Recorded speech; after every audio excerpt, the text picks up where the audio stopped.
ആരംഭിക്കേണ്ടതുണ്ട്. അതുകൊണ്ട് നമ്മൾ ആരംഭിക്കുകയാണ്. അദ്ദേഹം വരുമ്പോൾ നമുക്ക് അദ്ദേഹത്തിന് അവസരം കൊടുക്കണം. എന്തായാലും നമുക്ക് ഉദ്ഘാടന സമ്മേളനം ആരംഭിക്കാം. ഇവിടെ യോഗ നടപടികൾ ആരംഭിക്കുകയാണ്. ആദ്യമായി ഈശ്വര പ്രാർത്ഥന. ചിന്മയരൂപ ചിരഞ്ജീവ ജീവസന്ധായക നമിക്കുന്നു കരുണയോടെന്നും അനുഗ്രഹിക്കൂ. ആയിരം വസന്തങ്ങൾ പിരിഞ്ഞാലും ആയിരം ഇതളുകൾ കൊഴിഞ്ഞാലും നിതാന്ത സൗന്ദര്യമേ നിന്റെ മുന്നിൽ നിഷ്പ്രഭമല്ലോ ചരാചരങ്ങളിൽ. ചിന്മയരൂപ ചിരഞ്ജീവ. ഇവിടെ ഈ പ്രസംഗം അവരെ ആദ്യമൊക്കെ ക്ഷണിച്ചു. സദസ്സിൽ സന്നിഹിതരായിരിക്കുന്ന മഹൽ വ്യക്തികളെ, എൻ്റെ പ്രിയപ്പെട്ട കുഞ്ഞുങ്ങളെ, രക്ഷിതാക്കളെ, എല്ലാവർക്കും വിനീതമായ നമസ്കാരം. ഡാൻസ്, മ്യൂസിക്, അതുപോലെ ഇൻസ്ട്രുമെൻ്റ് മ്യൂസിക്, അതുപോലുള്ള എല്ലാ കലകൾക്കും അവരത് പഠിച്ചു കഴിഞ്ഞാൽ അരങ്ങേറ്റം നടത്തുവാനുള്ള സാഹചര്യം നമ്മുടെ നാട്ടിൽ നിലനിൽക്കുന്നുണ്ട്, നമുക്ക് എല്ലാവർക്കും അറിയാം. പക്ഷേ ചിത്രകല പഠിക്കുന്ന കുട്ടികൾക്ക് ഇങ്ങനെ ഒരു സാഹചര്യം ഇല്ല എന്ന് മനസ്സിലാക്കിക്കൊണ്ടാണ് നമ്മൾ കുട്ടികളുടെ അരങ്ങേറ്റം എന്ന ഒരു കൺസെപ്റ്റിൽ ഒരു ചിത്രകലാ പ്രദർശനം നമ്മൾ കഴിഞ്ഞ 2023 ആരംഭിച്ചത്. തറ പറ വര എന്ന പേരിൽ 2023 ജാനുവരിയിൽ മാവേലിക്കര രാജാരവിവർമ്മ ഫൈൻ ആർട്സ് കോളേജിൽ വെച്ചിട്ട് 51 കുട്ടികളെ പങ്കെടുപ്പിച്ചുകൊണ്ടൊരു അന്താരാഷ്ട്ര ചിത്ര പ്രദർശനം നമ്മൾ നടത്തുകയുണ്ടായി. ആ ചിത്ര പ്രദർശനത്തിൽ പങ്കെടുത്ത കുട്ടികൾക്ക് പലരും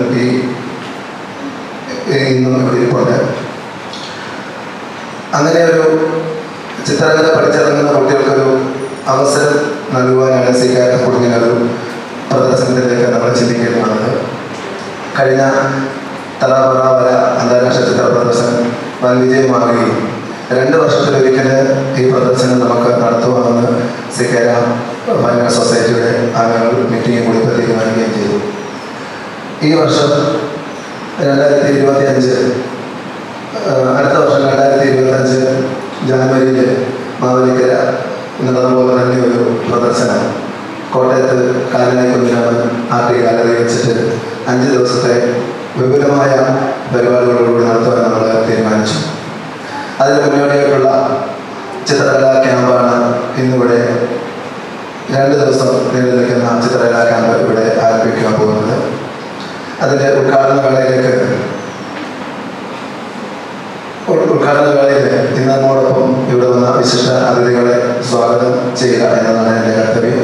ഒരുപാട് സംസാരിക്കാനുള്ള സമയവുമില്ല, സംസാരിച്ച് കരുതിയുമില്ല, അതൊക്കെ നേരിടും. അതുപോലെ തന്നെ ഇന്നിവിടെ നമ്മുടെ ഈ തറാപറ വര അന്താരാഷ്ട്ര ചിത്ര പ്രദർശനത്തിൻ്റെ ചിത്രകലാ ക്യാമ്പ് ഉദ്ഘാടനത്തിന് എത്തിച്ചേരാമെന്ന് പറഞ്ഞിരുന്നത് നമ്മുടെ ബഹുമാനപ്പെട്ട ജില്ലാ കളക്ടർ പ്രേംകൃഷ്ണ അവരാണ്. അദ്ദേഹത്തെ ക്ഷണിക്കാനുള്ള കാരണം തന്നെ അദ്ദേഹത്തിൻ്റെ മകള് നമ്മുടെ സ്കൂളിൽ ഓൺലൈനായിട്ട് 1 വർഷമായിട്ട് പഠിക്കുന്നുണ്ട് എന്നുള്ളത് കൊണ്ട് തന്നെയായിരുന്നു. അദ്ദേഹത്തിനെ വിളിച്ചപ്പോൾ വളരെ സന്തോഷത്തോടെ വരാമെന്നോട് പറയുകയും ബ്രോഷറിലൊക്കെ പേരൊക്കെ വെച്ചോളാൻ പറയുകയും ചെയ്തു. പക്ഷേ ഇപ്പോൾ അദ്ദേഹം തിരുവനന്തപുരത്തായിരുന്നെങ്കിൽ അവിടെ വന്നുകൊണ്ടിരിക്കുന്ന വഴിയിലാണ്. അപ്പോൾ നമ്മൾ അദ്ദേഹത്തിനെ വെയിറ്റ് ചെയ്യാനുള്ള സമയം നോക്കില്ല. അദ്ദേഹം തന്നെ പറഞ്ഞു പരിപാടികൾ നടക്കട്ടെ, നമ്മുടെ പ്രോഗ്രാം നടക്കുമ്പോൾ ഇടയ്ക്ക് ജോയിൻ ചെയ്തോളാം എന്ന് പറഞ്ഞതുകൊണ്ട് നമ്മൾ ഈ ഉദ്ഘാടന സഭ ആരംഭിച്ചത്. ഇന്നിവിടെ നമ്മുടെ യോഗത്തിൻ്റെ അധ്യക്ഷനായിട്ട് ഇരിക്കുന്നത് കെ രാജസാർ. രാജസാർ പോലെ നമ്മുടെ സ്കൂളിൻ്റെ പ്രിൻസിപ്പൾ കൂടിയാണ്, സിക്കേര സ്കൂളിൻ്റെ പ്രിൻസിപ്പളാണ്. അതിലുപരി എൻ്റെ ആദ്യത്തെ ഗുരുനാഥനും കെ രാജ സാറാണ്.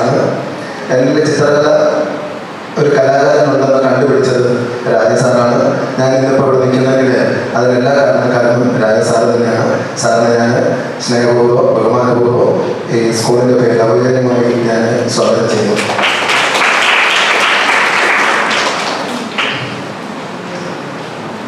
അടുത്തത് ജയകുമാർ അവർ, നമ്മുടെ തിരുവല്ല നഗരസഭയുടെ മുൻ ചെയർമാൻ കൂടിയായ ജയകുമാർ. അദ്ദേഹത്തിന് ഈ ഒരു നമ്മുടെ സ്കൂളുമായിട്ട് ഒരു പ്രത്യേകതയുണ്ട്. അതായത് ഒരു 15 വർഷം മുമ്പ് എന്നോട് അദ്ദേഹം പറഞ്ഞു, പ്രസിഡന്റ് ഒരു ചെറിയ ചിത്രകല പഠിപ്പിക്കാൻ ഒരു സ്കൂൾ പോലെ എന്തെങ്കിലും ചെറിയൊരു 10 കുട്ടികൾക്ക് അറിയാവുന്ന ഈ കല ഒന്ന് പറഞ്ഞു കൊടുക്കരുതെന്ന് ചോദിച്ചു. അന്ന് സത്യത്തിൽ എനിക്ക് ഭയമായിരുന്നു. കാരണം കുട്ടികളെ പഠിപ്പിക്കാൻ എനിക്ക് പറ്റുമോ എന്ന് എനിക്കറിയില്ലായിരുന്നു. എന്തായാലും ആ വാക്ക് വളരെ പൊന്നായിരുന്നു. എനിക്കൊരു പ്രചോദനം ആദ്യം തന്നത് ഈ നഗരസഭയുടെ മുൻ ചെയർമാനായ ജയചേട്ടനാണ്. ജയചേട്ടൻ ഞാൻ ഈ ഉദ്ഘാടന വേളയിലേക്ക് ആർത്തവമായി സ്നേഹപൂർവ്വം സ്വാഗതം ചെയ്തു. അടുത്തത് രാധാകൃഷ്ണൻ വേണാട്.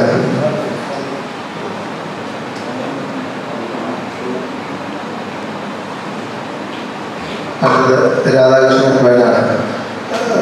രാധാകൃഷ്ണനെ കുറിച്ച് പറയുകയാണെങ്കിൽ മുൻ കൗൺസിലറാണ് ഈ വാർഡിൻ്റെ. ഇപ്പോൾ അദ്ദേഹത്തിൻ്റെ പത്നിയാണ് ഇവിടുത്തെ കൗൺസിലർ. തിരുവല്ല നഗരസഭയിൽ 39 വാർഡുള്ളതിൽ ഏറ്റവും കൂടുതൽ വോട്ട് വാങ്ങിച്ച് 10-25 വർഷമായിട്ട് നിലനിൽക്കുന്ന ഒരാളാണ് ഈ വയനാട്ടിൽ രാധാകൃഷ്ണൻ. അപ്പോൾ തന്നെ നിങ്ങൾക്ക് മനസ്സിലാവും രാധാകൃഷ്ണനെ കുറിച്ച് കൂടുതൽ സംസാരിക്കേണ്ട ആവശ്യമില്ല. എല്ലാത്തിനും നമ്മളോടൊപ്പം നമ്മുടെ എല്ലാ കാര്യങ്ങൾക്കും ഒരു ഉപദേഷ്ടാവ് എന്ന നിലയിൽ എന്ത് കാര്യങ്ങളോട് ചോദിച്ചാൽ എല്ലാ കാര്യത്തിലും നമുക്ക് സഹകരിച്ച് നിൽക്കുന്ന നമ്മുടെ സ്കൂളുമായിട്ട് ബന്ധപ്പെട്ട് നിൽക്കുന്ന രാധാകൃഷ്ണനെ ഔദ്യോഗികമായിട്ട് ഈ ഔപചാരികതയുടെ പേരിൽ ഞാൻ ഈ യോഗത്തിലേക്ക് സ്വാഗതം ചെയ്യുന്നു. അടുത്തത് കുറച്ച് കുട്ടികൾക്കൊക്കെ അറിയാവുന്നതാണ് CK വിശ്വസാർ. വിശ്വസാർ എന്ന് പറഞ്ഞു കഴിഞ്ഞാൽ നമ്മുടെ CK-യുടെ ഫാമിലി മെമ്പറാണ്. അതായത് CK-യുടെ അനുജന്റെ മകനാണ് CK Viswanathan sir. CK Viswanathan സാറിൻ്റെ പ്രിയ പത്നി നമ്മുടെ വെളിയിൽ കൗണ്ടിൽ ഉണ്ടായിരുന്നു. അപ്പോൾ വിശ്വസാറിനെ സംബന്ധിച്ച് നോക്കുമ്പോൾ നമ്മുടെ സ്കൂളിൻ്റെ മുഖ്യ രക്ഷാധികാരിയാണ് CK സ്കൂളിൻ്റെത്. നമ്മുടെ എല്ലാ പരിപാടികൾക്കും ഞാൻ സ്കൂളിൻ്റെ ഓരോ പ്രവർത്തനം 15 വർഷമായിട്ട് കൊണ്ടുപോകുമ്പോഴും എല്ലാത്തിനും ഒരു ഉപദേശം വിശ്വസാറിൻ്റെ ഉപദേശം സ്വീകരിച്ചുകൊണ്ട് മാത്രമാണ് ഞാൻ നമ്മുടെ സ്കൂള് മുമ്പോട്ട് കൊണ്ടുപോകുന്നത്. അതുപോലെ sir Visva Bharati university Calcutta west Bengal Visva Bharati യൂണിവേഴ്സിറ്റിയിൽ ചിത്രകല പഠിച്ചിറങ്ങിയ ഒരു മുതിർന്ന പത്രപ്രവർത്തകൻ കൂടിയാണ്. കേരള കൗമുദി മംഗളം പത്രങ്ങളിലൊക്കെ യൂണിറ്റ് ഹെഡായിരുന്നു. ഇപ്പോൾ റിട്ടയർഡായി.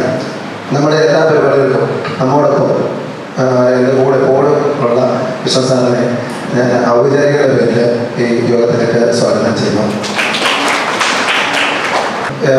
ഇപ്പോൾ ഇവിടെ സ്റ്റേജിലിരിക്കുന്ന എല്ലാവരും തന്നെ തിരുവോളത്താൻ അർഹതപ്പെട്ടവരാണ്. അവർക്ക് അതുപോലെ പ്രഗത്ഭരായിട്ടുള്ള ആൾക്കാരാണ് നമ്മുടെ മുമ്പിലിരിക്കുന്നത്. എങ്കിലും എല്ലാവരുടെയും അനുവാദത്തോടു കൂടി CK വിശ്വസാറിനെ കൊണ്ട് തന്നെ നമ്മുടെ തിരികൊടുപ്പിക്കാം എന്ന് ഞാൻ വിചാരിക്കുന്നു.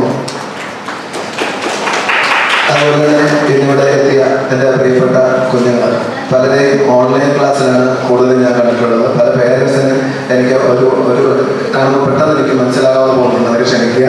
കാരണം കുഞ്ഞുങ്ങളെ മാത്രമാണ് ഓൺലൈൻ ക്ലാസ് കൂടുതൽ ഞാൻ കണ്ടിട്ടുള്ളത്. ഓഫ്ലൈൻ ക്ലാസ്സുള്ള കുട്ടികളെ എനിക്കറിയാം. എന്തായാലും ഈ കുഞ്ഞുങ്ങളെ കൊണ്ടിവിടെ എത്തിച്ചേർന്ന ഇത്രയും ദൂരെ നിന്ന് എല്ലാ പരിപാടികളും മാറ്റിവെച്ച് ഈ ഒരു ചിത്രകലാ ക്യാമ്പിന് മുൻതൂക്കം കൊടുക്കുകയും അതിൻ്റെ വേണ്ട വിധത്തിൽ അതിന് ഗൗരവം കൊടുത്ത് കുഞ്ഞുങ്ങളോടൊപ്പം നിൽക്കുന്ന രക്ഷിതാക്കൾക്ക്, പ്രത്യേകിച്ച് എല്ലാ രക്ഷിതാക്കൾക്കും ഈ പരിപാടിയിലേക്ക് സ്നേഹപൂർവ്വം അതുപോലെ സ്വാഗതം ചെയ്യുന്നു. നമ്മുടെ കുഞ്ഞുങ്ങൾക്കും അതുപോലെ എല്ലാ കുഞ്ഞുങ്ങൾക്കും ഈ പരിപാടിയിലേക്ക് സ്വാഗതം ചെയ്തുകൊണ്ട് ഞാൻ എൻ്റെ വാക്കുകൾ നിർത്തുന്നു. നന്ദി, നമസ്കാരം. നമ്മുടെ CK വിശ്വനാഥൻ സാറ്, അതുപോലെ ജയകുമാർ സാറ്, രാധാകൃഷ്ണൻ വേണാട്ട്, ഇവിടെ എത്തിച്ചേർത്തിരിക്കുന്ന ഇത്രയും സ്നേഹനിധികളായ വിദ്യാർത്ഥികൾ, അവരുടെ രക്ഷിതാക്കൾ, സ്നേഹമുള്ള നാട്ടുകാരി, സുഹൃത്തുക്കൾ, CK സ്കൂളിലെ 2ാമത് ചിത്രകലയുടെ ക്യാമ്പും അതുപോലെ ചില പ്രദർശനമാണ് നമ്മൾ നടക്കാൻ പോകുന്നത്. CK സ്കൂളിൻ്റെ ഈ കഴിഞ്ഞ നാളിൽ 14-15 വർഷത്തിലാണ് സ്കൂൾ സ്ഥാപിച്ചത്. ഇതുവരെ ഈ സ്കൂളിന് നല്ലൊരു പേരും പ്രശസ്തിയും ഉണ്ടാക്കി തരുവാൻ ഈ സ്കൂളിൽ പഠിച്ചുകൊണ്ടിരിക്കുന്നതിൻ്റെ വിദ്യാർത്ഥി കഴിഞ്ഞിട്ടുണ്ട്. ഇവിടെ രക്ഷിതാക്കൾക്കും കഴിഞ്ഞിട്ടുണ്ട്. തുടർന്ന് എല്ലാവരുടെയും സഹായവും സഹകരണവും ഈ സ്കൂളിൽ ഉണ്ടാകുമെന്ന് മാത്രം ഓർമ്മിച്ചുകൊണ്ട് ഞാൻ അധ്യക്ഷ പ്രസംഗം നടത്തുകയാണ്. തുടർന്ന് നമ്മുടെ ഈ യോഗം ഔപചാരികമായി ഉദ്ഘാടനം ചെയ്യുന്നതിന് വേണ്ടി എത്രയും ബഹുമാനാദരനായ CK വിശ്വനാഥൻ അവരെ ആദരപൂർവ്വം ക്ഷണിച്ചു.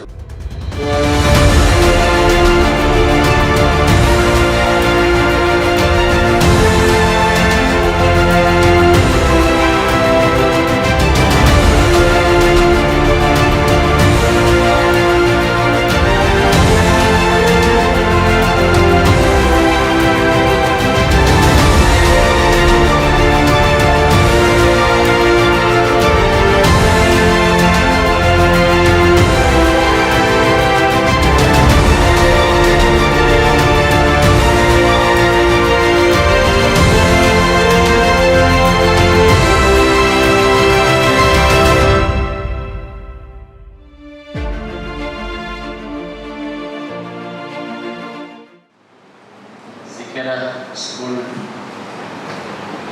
ഡയറക്ടർ കൂടിയായ CP പ്രസന്നൻ, അധ്യക്ഷത വഹിക്കുന്ന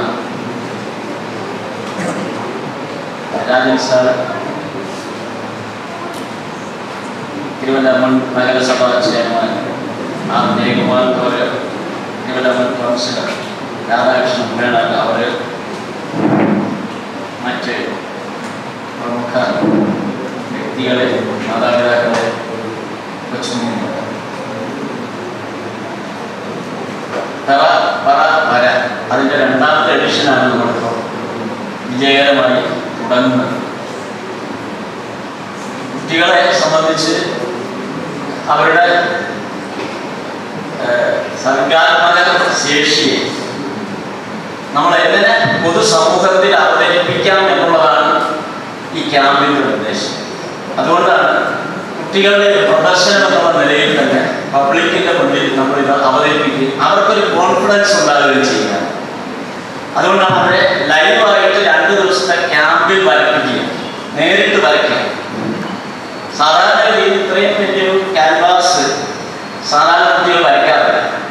ഒരുപക്ഷെ നമ്മുടെ കഴിഞ്ഞ തവണത്തെ ക്യാമ്പിലാണ് ആദ്യമായിട്ട് അത്രയും വലിയൊരു ക്യാൻവാസിലേക്ക് കുട്ടികളെ സധൈര്യം നമ്മൾ വരയ്ക്കാനുള്ളൊരു പ്രേരണ നൽകിയത്. അത് വലിയൊരു വിജയമാവുകയും ചെയ്യും.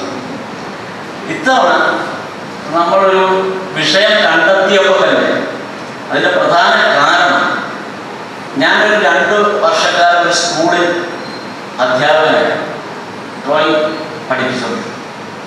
അപ്പോൾ ക്ലാസ്സിൽ വരുമ്പോൾ എൻ്റെ കുട്ടികൾ എന്നോട് പറഞ്ഞ്, സാർ വരയ്ക്കണ്ട, ഞങ്ങൾ വരച്ചോളാം എന്ന്. എനിക്ക് സന്തോഷം. അങ്ങനെയാണ് ആ 2 വർഷം മുന്നോട്ട് പോയത്. സ്കൂൾ മാനേജ്മെൻറ്റിന് അറിയാം, ഞാൻ ആ കുട്ടികളോട് പഠിച്ചുകൊണ്ടിരിക്കുക, കുട്ടികൾ എന്നെയാണ് പഠിപ്പിച്ചുകൊണ്ടിരുന്നത്. അപ്പം അതിന് ഞാൻ പ്രസന്നമായിട്ടൊക്കെ സംസാരിച്ചപ്പോൾ ഞാൻ പറഞ്ഞു, കുട്ടികളെ ചിത്രകല പഠിപ്പിക്കാത്ത ഒരു പദ്ധതി വേണ്ട, കാര്യം അവരത് അംഗീകരിക്കില്ല. കാരണം അവർ നമ്മൾ തലമുറ കാണുന്നതിന് അപ്പുറമുള്ള കാഴ്ചകൾ അവർ കണ്ടു തുടങ്ങി, അവർക്ക് മനസ്സിലായി. അപ്പം നമ്മൾക്ക് എത്രയായാലും ഈ ഒരു ജനറേഷൻ ഗ്യാപ്പ് എന്ന് പറയുന്നത് വളരെ വളരെ വലുതാണ്. അവരുടെ കോൺസെപ്റ്റ് തന്നെ നമ്മളുടെ ഒരു കാഴ്ച ശേഷിയല്ല, അല്ലെങ്കിൽ ഒരു വിഷ്വൽ എക്സ്പീരിയൻസ് അല്ല കുട്ടികൾക്കുള്ളത്. അവരുടെ ഭാവന കുറെ കൂടെ ശക്തമാക്കാൻ പറ്റും. അതിന്റെ പ്രധാന കാരണം അവരുടെ ലോകം വിപുലമാണ്. എന്റെയോ അല്ലെങ്കിൽ എന്റെ തലമുറയുടെയോ കുട്ടിക്കാലം എന്ന് പറയുന്നത് നമ്മുടെ വീടിന് ചുറ്റുപാട് മാത്രം ഒതുങ്ങി നിന്നതാണ്. അല്ലെങ്കിൽ ഞാൻ പഠിക്കുന്ന സ്കൂളിലോ ഞാൻ ഇടപെട്ടിരുന്ന സമൂഹത്തിലോ മാത്രം ഒതുങ്ങിയതാണ്. ഇന്നത്തെ കുട്ടികളുടെ ലോകം എന്ന് പറയുന്നത് നമുക്ക് ഇമാജിൻ ചെയ്യാൻ പറ്റില്ല. ഇന്ന് കാണുന്ന കുട്ടികളെ സംബന്ധിച്ചിടത്തോളം അവരുടെ കാഴ്ചപ്പാടിനെ നിയന്ത്രിക്കാനോ തിരുത്താനോ ഉപദേശിക്കാനോ ഉള്ള ശേഷി മുതിർന്ന തലമുറയ്ക്കില്ല. അതാണ് ഇന്ന് കുട്ടികൾ അല്ലെങ്കിൽ മുതിർന്നവർ നേരിടുന്ന ഏറ്റവും വലിയ പ്രശ്നം. നമ്മുടെ സ്കൂളുകളിൽ അധ്യാപകരുണ്ടോ എന്ന് എനിക്കറിയില്ല, അധ്യാപകരുണ്ട്, ഒരാളെങ്കിലും അറിയാം.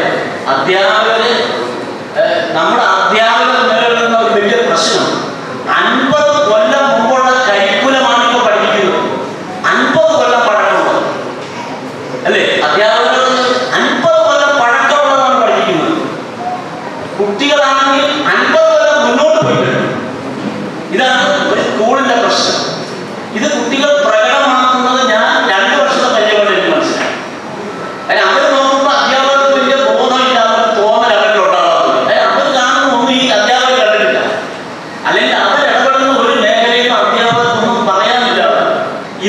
നമ്മൾ ജോലി ചെയ്യുന്നത്, നമ്മുടെ ഭൂരിപക്ഷം ഇന്ത്യക്കാർ ജോലി ചെയ്യുന്നത് മറ്റാർക്കോ വേണ്ടിയാണ്, അല്ല നമുക്ക് വേണ്ടിയല്ല. ഇന്നത്തെ ടെക്നോ പാർക്കിലായാലും ഇൻഫോ പാർക്കിലായാലും ജോലി ചെയ്യുന്ന എൻ്റെ മകൻ ഉൾപ്പെടെ രാത്രി 3 മണി വരെ ഉറക്കം കഴിഞ്ഞ് ഓൺലൈനിൽ ജോലി ചെയ്യുന്നത് കാണുമ്പോൾ ലോകത്ത് എവിടെയോ കിടന്ന് ഉറങ്ങുന്നവർക്ക് വേണ്ടിയിട്ടാണ്. ഇതാണ് അവസ്ഥ. അപ്പൊ നമ്മുടെ ഇന്ത്യയെ സംബന്ധിച്ചിടത്തോളം, നമ്മുടെ കുട്ടികളെ സംബന്ധിച്ചിടത്തോളം പുതിയൊരു കാഴ്ചപ്പാടിലേക്ക് പോകാനുള്ള അവർക്ക് തന്നെയുള്ള ശേഷിയുണ്ട്. പക്ഷെ അതിനുള്ള സംവിധാനം ഇല്ല. അപ്പോൾ ഈ കഴിഞ്ഞ ദിവസം ഫൈനാൻസ് കോളേജിലെ ഫൈൻ ആർട്സ് കോളേജിലെ മുൻ പ്രിൻസിപ്പലിന്റെ ഒരു വീഡിയോ ഞാൻ കണ്ടു, യാദൃച്ഛികമായി കണ്ടത്. അപ്പൊ അദ്ദേഹം പറഞ്ഞ ഒരു കാര്യം, 70കളിൽ സംഭവിച്ച ഒരു കാര്യം അദ്ദേഹം പറഞ്ഞപ്പോൾ എനിക്ക് അത്ഭുതം തോന്നി. 70കളിൽ അദ്ദേഹം ഹൈസ്കൂളിൽ പഠിക്കാൻ തുടങ്ങിയപ്പോൾ 8ാം ക്ലാസ് ആകുമ്പോൾ അന്നത്തെ ഗവൺമെന്റ് സ്കൂളുകളുടെ ഒരു സിസ്റ്റം ഉണ്ടായിരുന്നു. നമുക്ക് 2 തരത്തിൽ പഠിക്കാം. അതേ ഹൈസ്കൂൾ പഠനം, ഒന്ന് ഡാൻസ്, പാട്ട്, ചിത്രകല തുടങ്ങിയ കല ഓപ്ഷനുകൾ കൂടെ നമ്മുടെ സാധാരണ കരിക്കുലം കൂടെ കണ്ടിന്യൂ ചെയ്യും. അപ്പൊ അത് ജോയിൻ ചെയ്യണമെങ്കിൽ 7ാം ക്ലാസ്സിൽ ഒരു എൻട്രൻസ് ടെസ്റ്റ് എഴുതണം. ഈ എൻട്രൻസ് ടെസ്റ്റ് എഴുതുന്ന കുറഞ്ഞത് 15 കുട്ടികളെയാണ് സ്കൂളിൽ തിരഞ്ഞെടുക്കുക. അവരുടെ മെയിൻ സബ്ജക്ട് എന്ന് പറയുന്നത് ചിത്രകലയോ നൃത്തമോ അല്ലെങ്കിൽ പാട്ടോ മറ്റെന്തെങ്കിലും ആയിരിക്കും. ഒപ്പം മറ്റു കുട്ടികൾ പഠിക്കുന്ന പാഠങ്ങൾ അവർ പഠിക്കും. ഇങ്ങനൊരു സംവിധാനം ഉണ്ടായിരുന്ന വിദ്യാഭ്യാസ സംസ്ഥാനമാണ് കേരളം. 70കൾക്ക് ശേഷം അത് ഇല്ലാതായി. എല്ലാവരും ഒന്നാം പഠിക്കണം. അപ്പൊ ഇന്നിപ്പോ കഴിഞ്ഞ ദിവസമാണ് ഞാൻ ആ ഇന്റർവ്യൂ കണ്ടത്. ഇന്ന് കാട്ടൂർ നാരായണപിള്ള എന്ന് പറയും, അദ്ദേഹം 19 വയസ്സായ ആളാണ്. അപ്പൊ കാട്ടൂർ നാരായണപിള്ള അദ്ദേഹം പറഞ്ഞു, ഞാൻ ചിത്രകല പഠിക്കാൻ കാരണം ഇങ്ങനൊരു ഓപ്ഷൻ ഉള്ളതുകൊണ്ടാണ്. ഇന്ന് നമ്മുടെ കുട്ടികൾക്ക് അങ്ങനെ ഒരു ഓപ്ഷൻ ഇല്ല. ഈ സ്കൂളിൽ സ്കൂളിൽ കുട്ടികൾ പഠിച്ചാൽ തന്നെ ഒരു പരിധി വിട്ട് കഴിഞ്ഞാൽ പിന്നെ നമ്മൾ അതിനെ അനുവദിക്കില്ലാതെ. കാര്യം അവർക്ക് പഠിക്കേണ്ട വിഷയമാണ്. അപ്പോൾ ഒരു പരിധി കഴിഞ്ഞ് കുഞ്ഞുങ്ങൾ ഏകദേശം ഒരു ഹൈസ്കൂൾ തലം കഴിയുമ്പോഴേക്കും നമ്മൾ അവരെ പതുക്കെ മാറ്റാം. അത് നമുക്ക് ഈ കഴിഞ്ഞ ഇത്രയും കാലമായിട്ട് സിക്കര സ്കൂളിന്റെ ഒരു ചരിത്രത്തിലേക്ക് നോക്കുമ്പോൾ നമുക്ക് മനസ്സിലാവും. ഏതാണ്ട് ഹൈസ്കൂൾ തലത്തിന് അപ്പുറത്തേക്ക് എത്തുമ്പോഴേക്കും ഈ കുട്ടികളൊന്നും കാണില്ല. വരുന്നത് ഏറ്റവും കൂടുതൽ UKG LKG ആണ്. അവിടെ സ്വാതന്ത്ര്യമുണ്ട്. അതുകൊണ്ട് കുട്ടികൾ സന്തോഷപ്പെടുമ്പോൾ അത് 1ാം ക്ലാസ് 2, 3, 4 എന്ന് കേറുമ്പോഴും അവരുടെ സ്വാതന്ത്ര്യം കുറഞ്ഞ് ഒരു ഹൈസ്കൂൾ ലെവലിൽ എത്തുമ്പോഴേക്കും അവരുടെ പൂർണ്ണമായ സ്വാതന്ത്ര്യം നമ്മൾ എടുക്കുക. അവരുടെ സംഘഭാവനയെ കുറിച്ചുള്ള ശേഷി നമ്മൾ പൂർണ്ണമായും കണ്ടിച്ചു ഇല്ല. അങ്ങനെ ഏതോ ഒരു അവസ്ഥയിലേക്ക് മാറുന്നു എന്നുള്ള രീതിയാണ്. ഇത്തരം ഇതിൽ നിന്നൊരു ആശ്വാസമാകണം ഇത്രയും ക്യാമ്പുകൾ. മാത്രമല്ല ഇനി വരുന്ന ഒരു കാലം, അതുകൊണ്ടാണ് ഈ ഒരു സബ്ജക്റ്റ് ഞാൻ നേരത്തെ പറഞ്ഞ പോലെ 50 കൊല്ലം കഴിഞ്ഞ് അപ്പുറത്ത് നടക്കുന്ന കാര്യങ്ങൾ ഇന്ന് കാണാൻ കഴിവുള്ള കുട്ടികളുടെ സമൂഹത്തിന് എന്താണ് കാണാൻ പറ്റുക എന്നുള്ളതാണ് നമ്മളിപ്പോൾ അന്വേഷിക്കുന്നത് ഈ ക്യാമ്പ്. അതുകൊണ്ടാണ് അങ്ങനൊരു സബ്ജക്റ്റ് വെച്ചത്. 50 കൊല്ലം കഴിയുമ്പോൾ ഈ ലോകം എങ്ങനെയിരിക്കും അത് കുട്ടികൾ ഭാവനയിൽ കാണുക. കുറെ കൂടെ നമ്മുടെ കുട്ടികൾ മാത്രമല്ല മാതാപിതാക്കളും എല്ലാവരും ശ്രമിച്ചിട്ടാണ്. ഞങ്ങളും എല്ലാം കൂടെ അതിൻ്റെ കൂടെ നിന്നിട്ടാണ് എന്തായിരിക്കാം സംഭവിക്കുന്നത് എന്ന് കണ്ടുപിടിക്കാൻ തുടങ്ങിയത്. ഈ 50 കൊല്ലം കഴിഞ്ഞാൽ എന്ത് മാറ്റം വരുമെന്ന് നമ്മൾ വിഭാവനം ചെയ്ത് നോക്കുക. അത് ലോകത്ത് ആദ്യമായിട്ടാണ് 50 കൊല്ലത്തിന് ശേഷമുള്ള ലോകം എന്നുള്ള എക്സിബിഷൻ നടത്തുന്നത്. സർവീസിന്റെ പേരിൽ ഒരുപാട് എക്സിബിഷൻ നടന്നിട്ടുണ്ട്. പക്ഷെ അത് യാഥാർത്ഥ്യമായിട്ടില്ല. ഇന്ന് നമ്മൾ കാണുന്ന യാഥാർത്ഥ്യത്തിലേക്ക് യഥാർത്ഥമായി സംഭവിക്കാൻ പോകുന്ന 50 കൊല്ലം കഴിഞ്ഞ് നമുക്ക് ചുറ്റും എന്ത് സംഭവിക്കുന്നു എന്നുള്ളതിന്റെ യാഥാർത്ഥ്യത്തിലേക്കാണ് ഈ കുട്ടികൾ വരയ്ക്കേണ്ടത്. അതാണ് നമ്മൾ പ്രദർശനം നടത്തുന്നത്. അതൊരു പക്ഷേ കേരളത്തിൽ ആദ്യമായിട്ടായിരിക്കും അങ്ങനെ ഒരു സബ്ജക്റ്റ്, അങ്ങനെ ഒരു അറ്റംപ്റ്റ് നടക്കുന്നത്. മാത്രമല്ല ലോകം എന്നുള്ള ഒരു കൺസെപ്റ്റ് വെച്ചിട്ടാണ് നമ്മൾ ഈ ക്യാൻവാസ് തന്നെ ഒരു റൗണ്ട് ഷേപ്പാണ്. സാധാരണ ചതുര ലെവലിലാണ് ക്യാൻവാസ് ഉണ്ടാവുക. അതും ഒരുപക്ഷെ കേരളത്തിൽ ആദ്യമായിട്ടാണ്. കേരളത്തിൽ ഫുൾ എക്സിബിഷൻ റൗണ്ട് ഷേപ്പിൽ ക്യാൻവാസിൽ വരുന്നത് ഇന്ത്യയിൽ ഒരിടത്ത് ഞാൻ കണ്ടിട്ടില്ല. ഞാൻ പലയിടത്തും അന്വേഷിച്ച് നോക്കി, പലയിടത്തും തപ്പി നോക്കി, അങ്ങനെ കണ്ടിട്ടേ ഇല്ല. ഇടയ്ക്കും മറിക്കൊക്കെ ഇങ്ങനെ വരുന്നുള്ളതല്ല, ഫുൾ എക്സിബിഷൻ ഈ റൗണ്ട് ഷേപ്പ്. അപ്പൊ ലോകത്തെ നമ്മൾ കാണുന്നത് ഈ റൗണ്ട് ഷേപ്പിലൂടെയാണ്. അതാണ് 50 കൊല്ലം കഴിഞ്ഞ് എങ്ങനെ ഇരിക്കുന്നു നമ്മൾ മനസ്സിലാക്കാൻ അല്ലെങ്കിൽ നമ്മൾ ശ്രമിക്കുന്നു. അത് വലിയ അച്ചീവ്മെന്റ് ആയിട്ട് കുട്ടികളെ സംബന്ധിച്ച് അവരുടെ ഭാവന വളരാനുള്ള സാധ്യതയായിരിക്കും.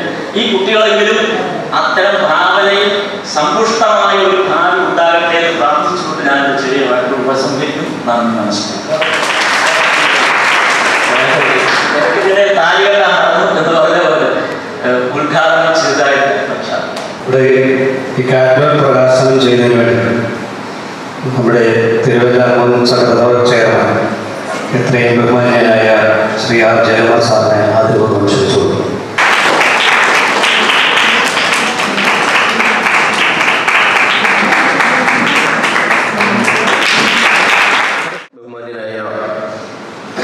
ഈ യോഗത്തിൻ്റെ അധ്യക്ഷൻ സി കെ രാജ് സ്കൂളിൻ്റെ പ്രിൻസിപ്പാൾ ഏറെ ബഹുമാന്യനായ കെ രാജൻ സാറ്, ഞാനേറെ ബഹുമാനിക്കുന്ന സ്നേഹിക്കുന്ന സി കെ രാജ് കുടുംബാംഗം സ്കൂളിൻ്റെ രക്ഷാധികാരി ഏറെ ബഹുമാന്യനായ വിശ്വചേട്ടന്, എൻ്റെ പ്രിയ ജ്യേഷ്ഠ സഹോദരൻ രാധാകൃഷ്ണൻ ചേട്ടന്, ഇവിടെ എത്തിയിരിക്കുന്ന ഏറെ സ്നേഹമുള്ള കുഞ്ഞുങ്ങളെ, പ്രിയപ്പെട്ട രക്ഷകർത്താക്കൾ, കലയെപ്പറ്റി പ്രത്യേകിച്ച് ഒരു രാഷ്ട്രീയക്കാരനായ ഞാൻ എന്തു പറയണമെന്ന് എനിക്കറിയില്ല. പക്ഷേ സി കെ രാജ് സ്കൂളിനെ സംബന്ധിച്ചിടത്തോളം എനിക്ക് ഒത്തിരി പറയുവാനുണ്ട്. നമ്മുടെ പ്രസന്നൻ എന്ന നമ്മളൊക്കെ സ്നേഹിക്കുന്ന, നമ്മളോടൊപ്പം നിൽക്കുന്ന പ്രസന്നൻ ഈ സ്കൂൾ തുടങ്ങിയിട്ട് ഏകദേശം 15 വർഷങ്ങൾ പിന്നിടുകയാണ്. സി കെ രാ എന്ന ഏറ്റവും ആദരണീയനായ, ലോകം ആരാധിച്ച ലളിതകലാ അക്കാദമിയുടെ ചെയർമാൻ കൂടിയായിരുന്ന, ഈ നാടിൻ്റെ പ്രിയപ്പെട്ടവനും ഒരു കലാകാരനുമൊക്കെ ആയിരുന്ന, ഒരുപക്ഷെ വിശ്വചേട്ടനെ കാണുമ്പോൾ സി കെ രാജ് സാറിൻ്റെ മുഖമൊക്കെ നമുക്ക് ഓർമ്മ വരും. അതുപോലെ കഴിവുകളുള്ള വലിയ ഒരു മനുഷ്യത്വത്തിൻ്റെ ഉടമയായിരുന്നു സി കെ രാജ് സാർ. നമ്മളിൽ നിന്ന് വിട്ടുപോയിട്ട് ഏകദേശം 32 വർഷമോളം പിന്നിടും. ഇന്നും ആ അതുല്യ കലാകാരൻ്റെ പേരിൽ അറിയപ്പെടുന്ന ഒരു സ്ഥാപനമാണ് സി കെ രാജ് സ്കൂൾ. നമ്മുടെ പ്രസന്നനെ സംബന്ധിച്ചിടത്തോളം, ഞാൻ പറയുന്നത് ശരിയാണോ എന്ന് എനിക്കറിയത്തില്ല, പ്രസന്നൻ ഒരു സ്കൂളിലും പോയി പഠിച്ചിട്ടില്ല ഈ കല, അല്ലേ? ഒരുപക്ഷെ കുട്ടികൾ ആദ്യമായിട്ടായിരിക്കും അറിയുന്നത്.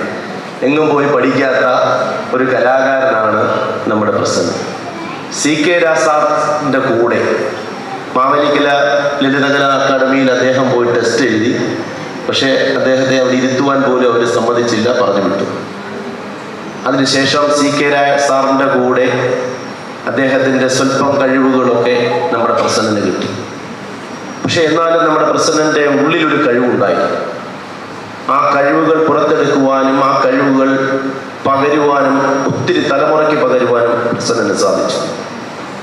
നമുക്കറിയാം, സൂര്യകൃഷ്ണമൂർത്തി എന്ന വലിയ ഒരു കലാകാരനോടൊപ്പം ഈ ഭാരതം മൊത്തം യാത്ര ചെയ്യുവാൻ, 1 മാസം യാത്ര ചെയ്യുവാൻ പ്രസന്നന് സാധിച്ചു. നമുക്ക് ഏറ്റവും വലിയ സന്തോഷകരമായ നിമിഷമാണ്. അന്താരാഷ്ട്ര ലെവലിൽ 2 പ്രാവശ്യം ഇന്ത്യയുടെ പുറത്ത് ചിത്രകലാ പ്രദർശനവുമായി അദ്ദേഹത്തിന് പോകുവാൻ സാധിച്ചു. ഒരുപക്ഷെ ഇന്ന് ഈ കൊച്ചു തിരുവല്ലയിലായിരുന്നത് കൊണ്ടാണ് പ്രസന്നൻ ഇങ്ങനെ കൊച്ചായിരിക്കുന്നത് എന്ന് നമുക്ക് മനസ്സിലാക്കാം. മറ്റെവിടെയെങ്കിലും ആയിരുന്നുവെങ്കിൽ ഇതേപോലെ ഒരു AC ഓഡിറ്റോറിയത്തിൽ വലിയ ഒരു സംവിധാനവുമായി പ്രസന്നൻ അത് നടന്നു പോയേനെയും എന്ന് നമുക്ക് മനസ്സിലാവും. പ്രസന്നനിലെ കലാകാരനെ നമുക്ക് വളർത്തിയെടുക്കേണ്ടതായിട്ടുണ്ട്. ഇപ്പം തന്നെ എനിക്ക് തോന്നുന്നു മറ്റു പല കലാരൂപങ്ങളും, ആ കലാരൂപങ്ങൾ ആദ്യമായി അരങ്ങേറുവാൻ ഒട്ടനവധി അവസരങ്ങളുണ്ട്, നമുക്കറിയാം. അപ്പോൾ തീർച്ചയായും പ്രസന്നൻ്റെ കഴിവുകൾ, സി കെ രാജ് സ്കൂളിലെ കഴിവുകൾ നമ്മുടെ കുഞ്ഞുങ്ങളിലേക്ക് പകർത്തിയെടുക്കുവാൻ നമ്മുടെ പ്രസന്നന് സാധിച്ചു. പ്രസന്നനെ സഹായിക്കുന്നത് നമ്മുടെ വിശ്വചേട്ടനും രാജൻ സാറും ഒക്കെയാണ്. അവർക്ക് മാത്രമേ പ്രസന്നനെ സഹായിക്കുവാൻ പറ്റത്തുള്ളൂ. എനിക്കാണെങ്കിൽ ഞാൻ പ്രദാനം ചെയ്യുന്ന പാർട്ടിയിലേക്ക് വേണമെങ്കിൽ പ്രസന്നനെ കൊണ്ടുവരാം, അത് മാത്രമേ എനിക്ക് ചെയ്യാനുള്ള കഴിവുള്ളൂ. പക്ഷെ നമുക്ക് പ്രസന്നനെ സഹായിക്കണം. പ്രസന്നന്റെ കലാകാരന്മാരുടെ കഴിവുകൾ നമ്മുടെ കുഞ്ഞുങ്ങളിലേക്ക് പകർത്തിയെടുക്കുവാനുള്ള ഒരു സാഹചര്യമുണ്ടാകും. ഇന്നലെ MG സോമൻ ഫൗണ്ടേഷന്റെ നാടകോത്സവമായിരുന്നത്. എനിക്കൊന്ന് ചേട്ടനൊക്കെ പോയിട്ടുണ്ടായിരുന്നു. MG സോമൻ നമ്മളിൽ നിന്ന് മൺമറഞ്ഞു പോയിട്ട് വർഷങ്ങളായി. ആ സി കെ രാജ് സാർ നമ്മളിൽ നിന്ന് മൺമറഞ്ഞു പോയിട്ട് വർഷങ്ങളായി. ഇന്ന് നമ്മൾ ആ കലാകാരനെ ഓർക്കുന്നു എന്നുള്ളതാണ് നമുക്ക് ഏറ്റവും വലിയ സന്തോഷം. ഒരു കലാകാരൻ ഒരിക്കലും നമ്മുടെ മനസ്സിൽ നിന്ന് മൺമറഞ്ഞു പോവുകയില്ല. ആ കലാകാരനെ എന്നും നമ്മൾ ഓർത്തിരിക്കും. നമ്മുടെയൊക്കെ കുഞ്ഞുങ്ങൾക്ക് ആ കഴിവുകൾ പകർന്നെത്തുവാൻ നമുക്ക് മനസ്സുണ്ടാകും. ഒരുപക്ഷെ സാഹചര്യങ്ങൾ ഇന്ന് ഒത്തിരി ഉണ്ട്. ഓൺലൈൻ ചിത്രരചന, പണ്ട് കോവിഡാണ് നമ്മളെ ഓൺലൈനിലേക്ക് എത്തിച്ചത് പല കാര്യങ്ങളും. അതിനു മുമ്പ് നമുക്കറിയുന്നില്ലായിരുന്നു. പണ്ട് നമ്മുടെ കുഞ്ഞുങ്ങൾ ഫോൺ എടുക്കുമ്പോൾ രക്ഷകർത്താക്കളായിരിക്കും. ഇപ്പോൾ ഫോൺ കുഞ്ഞുങ്ങളുടെ കയ്യിൽ കൊണ്ടു കൊടുക്കും, പഠിച്ചു ഓൺലൈനിലാണ് എല്ലാവരും പഠിക്കുന്നത്. അതുകൊണ്ട് ഓൺലൈൻ ചിത്രരചന പഠിച്ചുവാണെങ്കിൽ നമ്മുടെ കുഞ്ഞുങ്ങളുടെ ഉള്ളിലെ ആ സർഗവാസന പുറത്തേക്ക് എടുക്കുവാനുള്ളൊരു അവസരം ഉണ്ടാകും. നമുക്കറിയാം, നമ്മുടെ കുഞ്ഞുങ്ങളൊക്കെ ഒരു പ്രായമായാൽ വലിയ വിപത്തിലേക്ക് പോകുന്ന ഒരു സാഹചര്യം. നമ്മളൊക്കെ സ്വപ്നം കണ്ട് നമ്മുടെ കുഞ്ഞുങ്ങളെ വളർത്തുമ്പോൾ മറ്റെവിടെ നിന്നോ മാരകമായ ഒരു വിപത്തിലേക്ക് അവർ മാറിപ്പോകുന്ന ഒരു സാഹചര്യമാണ് ഉണ്ടാകുന്നത്. നമ്മളെല്ലാവരും രക്ഷകർത്താക്കൾ ഉണർന്നിരുന്ന് പ്രവർത്തിക്കണം. ഒരു സാഹചര്യം കഴിയുമ്പോൾ നമ്മളിൽ നിന്ന്, നമ്മുടെ കൈകളിൽ നിന്ന് നമ്മുടെ കുട്ടികളെ വലിച്ചു കൊണ്ടുപോകുന്ന ഒരു സമൂഹം നമ്മുടെ പിന്നിൽ ഉണ്ട് എന്നുള്ളൊരു വിശ്വാസത്തോടും അതിന് ഏറ്റവും വലിയ ഗുണം ഒരുപക്ഷെ ഒരു കലയാണ്. ഒരു കലാകാരനാകുക അല്ലെങ്കിൽ മറ്റെന്തെങ്കിലും കലാരൂപങ്ങളിലേക്ക് മാറുക എന്ന് പറഞ്ഞിട്ട് മനസ്സിനെ മാറ്റിയെടുത്താൽ സമൂഹത്തിൽ അവൻ നല്ലവനായി പോകുവാൻ നമുക്ക് സാധിക്കും. ഉന്നത വിദ്യാഭ്യാസമല്ല ഒരു നാടിൻ്റെയോ ഒരു വ്യക്തിയുടെയോ വികസനം എന്ന് പറയുന്നത്. നല്ലൊരു മനുഷ്യനായി പിറക്കുവാനും നല്ലൊരു മനുഷ്യനായി പ്രവർത്തിക്കുവാനും സമൂഹത്തിന് ഗുണകരമായ രീതിയിൽ പ്രവർത്തിക്കുന്ന ഒരു മനുഷ്യനായി മാറുവാനാണ് നമുക്ക് ആഗ്രഹിക്കുന്നത്. അതിനായി നമുക്ക് ഒരുമിച്ച് നിന്ന് മുന്നോട്ട് പോകാം. എല്ലാവർക്കും ഒരു ക്രിസ്മസ് പുതുവത്സര ആശംസകൾ നേർന്നുകൊണ്ട് ഞാൻ എൻ്റെ വാക്കുകൾ നിർത്തുന്നു.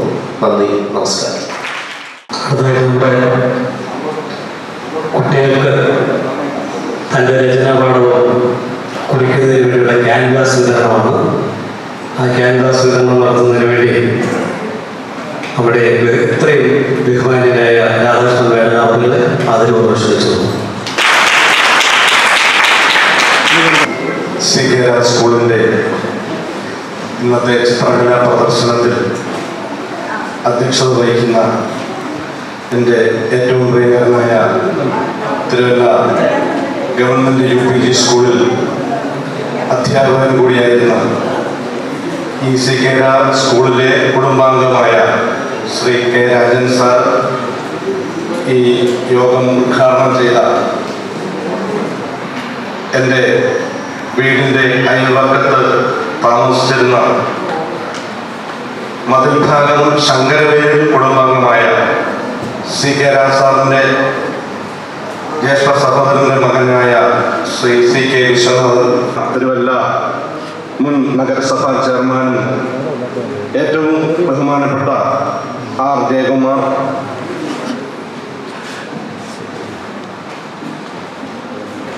അതിലൊക്കെ ഉപരിയായി ഈ സ്കൂളിലെ ഇന്ന് നടത്തുന്ന ചിത്രകലാ പ്രദർശനത്തിൽ മുഖ്യ പങ്ക് വഹിച്ചിട്ടുള്ള ശ്രീ CP പ്രസന്നൻ, കൃതജ്ഞത അർപ്പിക്കുന്ന CK സ്കൂൾ മാനേജർ പ്രസന്നൻ്റെ പത്നി കൂടിയായ ശ്രീമതി ആശാകുമാരി, ഇവിടെ സന്നിഹിതരായിരിക്കുന്ന കുഞ്ഞുങ്ങളെ, രക്ഷകർത്താക്കളെ, സഹോദരി സഹോദരന്മാരെ, എല്ലാവർക്കും സാദര നമസ്കാരം. വളരെ സന്തോഷത്തോടുകൂടിയും അതിലേറെ അഭിമാനത്തോടുകൂടിയുമാണ് ഇവിടെ നിൽക്കുന്നത്. കാരണം കലാവല്ലഭനായ ദേശദേവനായ ശ്രീ വല്ലഭസ്വാമിയുടെ സവിധത്തിൽ CK സാറിനെ കുറിച്ച് R ജയകുമാർ സൂചിപ്പിച്ചതിനപ്പുറം ഒന്നും തന്നെ പറയാനില്ല. തൊട്ടടുത്ത് താമസിച്ചിരുന്ന ഒരാളാണ് ഞാൻ. അദ്ദേഹത്തിൻ്റെ ഒരു പിൻതലമുറക്കാരനായ വിശ്വൻ ചേട്ടൻ മുൻകൈ എടുത്ത് പ്രസന്നനെ കൊണ്ട് ഈ സ്കൂൾ തുടങ്ങുകയും അദ്ദേഹത്തിൻ്റെ നിർദ്ദേശാനുസരണം അത് ഭംഗിയായിട്ട് നടത്തുകയും നടത്തിക്കൊണ്ടിരുന്ന കാലയളവിലും ഇപ്പോഴും പ്രസന്നനെ സംബന്ധിച്ചിടത്തോളം ധാരാളം പ്രതിസന്ധികൾ, ആ പ്രതിസന്ധികളെ എല്ലാം വളരെ ഒരു വെല്ലുവിളിയായി ഏറ്റെടുത്തുകൊണ്ട് അദ്ദേഹം ഇത്രയും ഭംഗിയായിട്ട് ഒരു അന്താരാഷ്ട്ര തലത്തിലുള്ള പ്രദർശനം 2 ദിവസത്തെ ഒരു ശില്പശാല പോലെ നടത്തുവാൻ തയ്യാറായത് ശരിക്കും പറഞ്ഞാൽ ഒരു വെല്ലുവിളിയാണ്. ഇത്തരത്തിലുള്ള ഒരു വലിയ പ്രദർശനം നടത്തുവാൻ സാധിക്കുന്ന തരത്തിലായിരുന്നില്ല. പക്ഷേ അത് ഏറ്റെടുത്ത് നടത്തുമ്പോൾ സഹായത്തിന് വിശ്വൻചേട്ടൻ മാത്രമേ ഉണ്ടായിരുന്നുള്ളതാണ് സത്യം. ശരിക്കും ഇതൊരു കുടുംബ സംഗമമാണ്.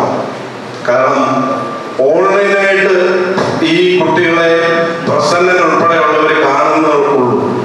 ഇന്ന് അവരെയും അദ്ദേഹം സൂചിപ്പിച്ചു, രക്ഷിതാക്കളെ പലരെയും അദ്ദേഹത്തിന് അറിയില്ല. വളരെ ദൂരെ നിന്ന് പോലും ഇന്നലെ മുതൽ ഇവിടെ എത്തിത്തുടങ്ങിയ ആളുകൾ ഉണ്ട്. അവരെയെല്ലാം നേരിൽ കാണുവാൻ പ്രസന്നന് സാധിക്കുന്നു എന്നുള്ളതൊരു വലിയ കാര്യമാണ്. ശരിക്കും ഓൺലൈനായിട്ട് നടത്തിയ ആ ക്ലാസ്സുകൾ ഓഫ്ലൈനായിട്ട് ഇന്നിവിടെ നടക്കുമ്പോൾ ഒരു കുടുംബ സംഗമമായിട്ടാണ് മാറുന്നത്. നമ്മുടെ മുരളി സാറിന്റെ കൊച്ചുമകൾ മകൻ അയർലൻഡിൽ ഇരുന്നുകൊണ്ടാണ് ഇത് വരച്ചത്. പക്ഷെ ഇന്ന് ആ മകൻ ഇവിടെ വന്നിരുന്ന് കൂടെ വരച്ച കുട്ടികളെ കാണുവാനും ഈ 2 ദിവസത്തിനുള്ളിൽ ഇവരെ തമ്മിൽ പ്രസന്നൻ മുൻകൈ എടുത്ത് ഓരോ കുട്ടികളെയും പരസ്പരം പരിചയപ്പെടുത്തുവാനും അവരുടെ ആ അഭിപ്രായങ്ങൾ പങ്കുവയ്ക്കുവാനും നാളെ കാലം വലിയ കലാകാരന്മാരായിട്ട് ഇവർ മാറുമ്പോൾ അദ്ദേഹത്തിന്റെ ഒരു അർപ്പണബോധമാണ് ഇതിനകത്ത് ഞാൻ പ്രകടമായിട്ട് കാണുന്നത്. പ്രസന്നന് വിശ്വൻചേട്ടന്റെ സഹായമുണ്ട്, എന്നാലും ആ പ്രതിബദ്ധത അദ്ദേഹം എന്നും നിലനിർത്തിക്കൊണ്ടാണ് ഇത് മുന്നോട്ട് കൊണ്ടുപോകുന്നത്. അതുകൊണ്ട് ഈ പഠിക്കുന്ന